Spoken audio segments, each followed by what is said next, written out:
तेजस्वी यादव बोल रहे हैं कि चाचा अगर जा रहे हैं तो हमें एतराज नहीं है, तो क्या मतलब लगता है कि तेजस्वी यादव को फिर चाचा वापस आएंगे? तो अगर मेन रूप से अगर हमसे पूछिएगा तो बेरोजगार जनता पार्टी है। हाँ आरजेडी रोजगार जनता दल है। जी। जेडीयू झंड दल यूनिट है। शादी किसी का हो, दूल्हा यही रहेंगे। अच्छा। हाँ, प्रतिशत और सीट शेयरिंग का मामला कुछ समझिएगा। प्रतिशत का मामला हुआ है ये कि बीजेपी 114 सीट। हाँ, तो इसमें बीजेपी अपना कुछ प्रस्ताव रखेगा। बिहार की सियासत गर्मा गर्म है, इसको लेकर क्या कुछ बोलते हैं युवा प्रवक्ता विक्की कुमार। सबसे पहले भैया, जो आज देख रहे हैं बिहार की सियासत जो है इसे पूरा गर्मा गर्म है। इधर बीजेपी की तरफ नीतीश कुमार जा रहे हैं महागठबंधन छोड़ के, तो क्या कुछ बोलना चाहते हैं? और नीतीश कुमार वो आदमी है, शादी किसी का हो, दूल्हा यही रहेंगे। अच्छा। हाँ, क्योंकि जैसे कि किसी का गर्लफ्रेंड जितना धोखा ना देता है, उतना नीतीश कुमार अपना जेडीयू आरजेडी कभी बीजेपी को धोखा देते हैं। दे दिए हैं। हाँ जी। इनका दो गर्लफ्रेंड है ये। हाँ। आरजेडी और बीजेपी। एक धोखा, एक से मन भर जाता है तो दूसरे में जाते हैं। हाँ। और एक से मन भर जाता है तो उसमें चले जाते हैं। हाँ। और ये बात कहीं ना कहीं सीमित नहीं है। अच्छा। क्योंकि अभी जिस तरीके से माहौल चल रहा है, जैसे अभी तो 10 बज रहा, 11 बज रहा है, अभी 12 बजे तक देखना हो किसका 12 बजेगा। जी। ठीक है। अच्छा, उसके बाद क्लियर होगा कि बिहार की सियासत में आने वाला समय में क्या होने वाला है। एक तरीका से देखा जाए तो जब पिछला इलेक्शन बिहार विधानसभा का हुआ, हाँ। उसमें उससे पहले तो सबसे बड़ा पार्टी के रूप में यही था जेडीयू। हाँ। क्योंकि हमेशा मुख्यमंत्री के रूप में नीतीश कुमार रहे हैं। हाँ। तो इस उपलक्ष्य में देखा जाए तो अभी पिछला इलेक्शन हुआ उसमें उनको, जेडीयू को, अच्छा, 115 सीट पे मतलब भाजपा ने टिकट दिया। हाँ। 115 पे चुनाव लड़े, जबकि मात्र उनको सीट मिला 45 सीट। 45 है, उतना में ही है, हमको पूर्ण आंकड़ा नहीं है, लेकिन 45 के लमसम में। इसमें प्रतिशत के हिसाब से देखा जाए तो 33% है। अच्छा। सीट उनका 115 में, जबकि भाजपा 114 में 74 सीट लेकर बैठा है। हाँ। जबकि आरजेडी 144 सीट में 75 सीट लेकर बैठा है। जी। तो एक तरीका से देखा जाए प्रतिशत के मामले में तो भाजपा सबसे आगे है। हाँ। क्योंकि उसने 114 सीट में 74 सीट ले बैठा है। लेकिन पार्टी के हिसाब से देखा जाए तो सीट के मामले में आरजेडी ज्यादा है, क्योंकि उसने 75 सीट लेकर बैठा है। तो नीतीश कुमार देख रहे हैं कि इस बार तो हमारा नैया डोले वाला बहुत ज्यादा है, क्योंकि पिछला बार ही कमजोर हो गया है। जी जी।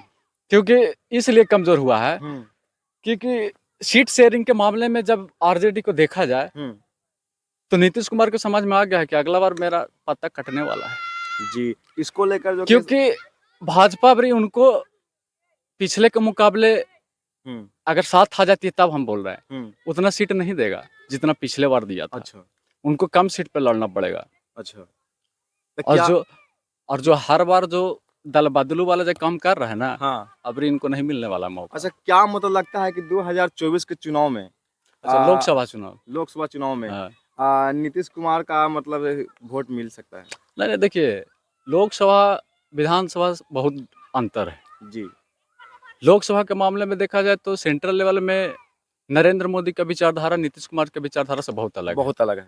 लेकिन स्टेट लेवल पर देखा जाए तो इन दोनों का विचारधारा में कुछ ही अंतर है। वो इस बात का अंतर है कि भाजपा पिछले टाइम लोकसभा के चुनाव हुआ उसमें लगभग सारी सीटें जीता, 40 में से। जी। और अभी देखा जाए तो अभी जो नजदीक के 2024 इलेक्शन है, जी, जस्ट 1 महीना पहले ये सब कवायद चल रहा है, जो कुछ दिनों में, हाँ, ये सब होने वाला है। तो इसी को देखते हुए नीतीश कुमार दांव खेलने वाले हैं। अच्छा। हाँ, तो इसमें बीजेपी अपना कुछ प्रस्ताव रखेगा। अच्छा। बड़ा प्रस्ताव, छोटा मोटा प्रस्ताव कि आप इस बार आ गए, हाँ, फिर किसी और में चले गए, ये कोई अथी नहीं है। और इसको सबक सिखाएगा बीजेपी, क्योंकि आरजेडी का नाता इनसे 2000 ईस्वी से जुड़ा हुआ है। अच्छा। हाँ हाँ, क्योंकि आरजेडी के खिलाफ ही जंगल राज का नारा देके उन्होंने राजनीति में कदम रखा था।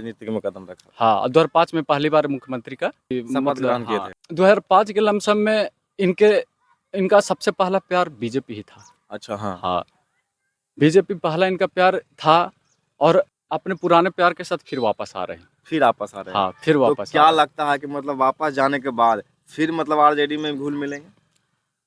देखिए, हमें लगता है जहाँ तक कि, हाँ, इस बार नहीं जाएंगे, अगर आ जाते हैं तब। ऐसे हाँ। तो अभी कवायद चल रहा है, मीटिंग चल रहा है, उसमें हाँ। क्या होता है वो देखने वाली बात है।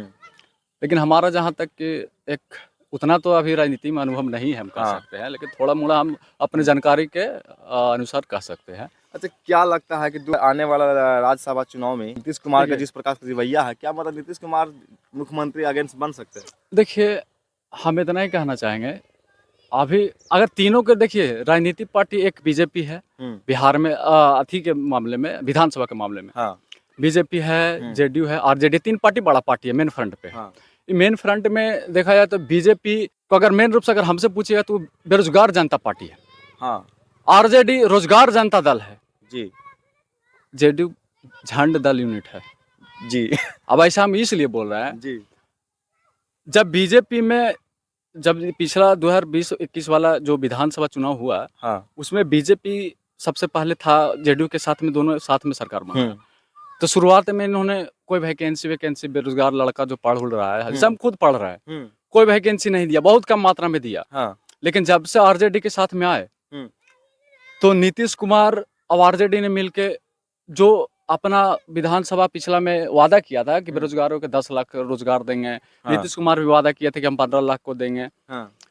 उस हिसाब से देखा जाए तो जब आरजेडी के साथ में ही आए तो आरजेडी ही का हम कह सकते हैं कि उन्होंने वैकेंसी देने का काम किया है, क्योंकि अच्छा। जब बीजेपी जब साथ में था तो बीजेपी को भी देना चाहिए था। हाँ। जेडीयू भी साथ में था, जेडीयू भी, आरजेडी भी, आरजेडी के भी साथ में था। तो आरजेडी के साथ में क्यों दिया, बीजेपी के साथ में क्यों नहीं दिया? कहीं बीजेपी से बेरोजगार के मामले में तालमेल अच्छा नहीं बैठ रहा है। जी। और तालमेल अच्छा ना बैठने का रीजन यही है कि आने वाला अगला विधानसभा में आरजेडी को इसमें फायदा होने वाला है। अच्छा।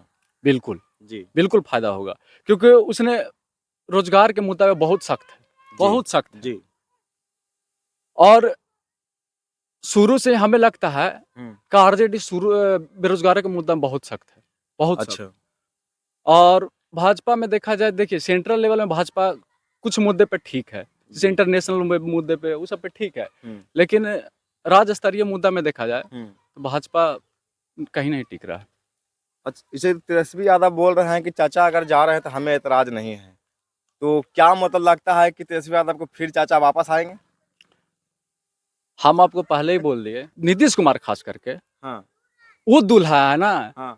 वो मतलब कि किसी का भी शादी हो, हाँ, दूल्हा वही रहेंगे। दूल्हा वही रहेंगे। अच्छा, तो इस बार लोकसभा का चुनाव है, तो क्या मतलब उनको मन में ये भी ख्याल उठता होगा कि ये इस बार बीजेपी का डंका बजने वाला है, तो क्यों नहीं हम बीजेपी में चला जाते? क्या मतलब ऐसा कुछ है? देखिए पिछले विधानसभा चुनाव में बीजेपी के प्रतिशत के मामले में देखा जाए तो अधिकतम सीट उसी को मिला है, प्रतिशत के मामले में। अच्छा। प्रतिशत और सीट शेयरिंग का मामला कुछ समझिएगा। प्रतिशत का मामला हुआ है ये कि बीजेपी 114 सीट पे लड़के 74 सीट ले आया, जबकि आरजेडी 144 सीट पे लड़के 75 सीट लाया। तो इस बार बीजेपी हमें लगता है कि ज़्यादा सीट शेयरिंग के साथ अगर साथ में आती है तब जेडीयू को उतना टिकट नहीं देगा जितना पिछले दिया था।